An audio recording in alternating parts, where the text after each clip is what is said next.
Iran Israel या दोन्ही देशांमधील युद्धजन्य परिस्थितीमुळे आखाती देशांमध्ये तणाव पसरलाय. आता तुम्ही म्हणाल याचं आम्हाला काय, पण याचा परिणाम भारतावर म्हणजे आपल्यावर, तुमच्या माझ्या दैनंदिन जीवनावर, थेट खिशावर होणार आहे. कसं ते सांगते. भारत आणि इराण यांच्यातील व्यापारी संबंध जुना आहे.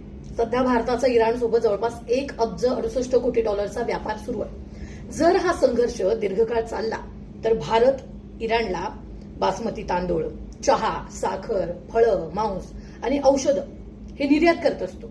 याशिवाय वाहनांचे सुटे भाग, कापूस मोठ्या प्रमाणात निर्यात करत असतो, म्हणजे भारत इराणला पाठवत असतो. युद्धामुळे वाहतूक व्यवस्था जर ही विस्कळीत झाली तर भारतीय निर्यातदारांना मोठा आर्थिक फटका बसू शकतो. इराणकडून भारतात येणारे काही सफरचंद, पिस्ता, खजूर आणि विविध पुरवठा खंडित जर झाला तर देशांतर्गत बाजारात सुद्धा महागाई वाढण्याची शक्यता आहे. तर या संघर्षाचा सर्वात मोठा फटका भारताच्या कच्च्या तेलाच्या आयातीला बसू शकतो.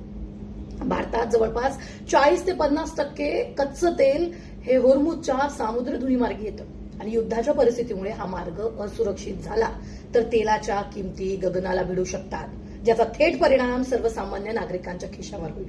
मग यानंतर काय होईल तर पेट्रोल डिझेलचे दर वाढतील. डिझेल महागल्यानं मालवाहतुकीचा खर्च वाढेल आणि वाहतूक महागली की त्याचा थेट परिणाम भाजीपाल्यावर होईल. अन्नधान्य याच्या किमती वाढतील, म्हणजे दैनंदिन वस्तूच्या किमतीवर या सगळ्याचा परिणाम होईल.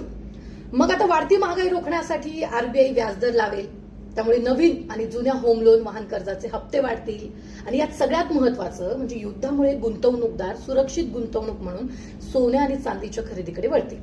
आणि मग सोन्या चांदीची मागणी वाढली की पुन्हा एकदा सोने चांदीचे दर गगनाला भिडतील. त्यामुळे या युद्धाच्या प्रत्येक परिस्थितीवर तुमची नजर असणं आवश्यक आहे आणि याचे प्रत्येक अपडेट झी 24 तास तुमच्यापर्यंत वेळोवेळी पोहोचवणार.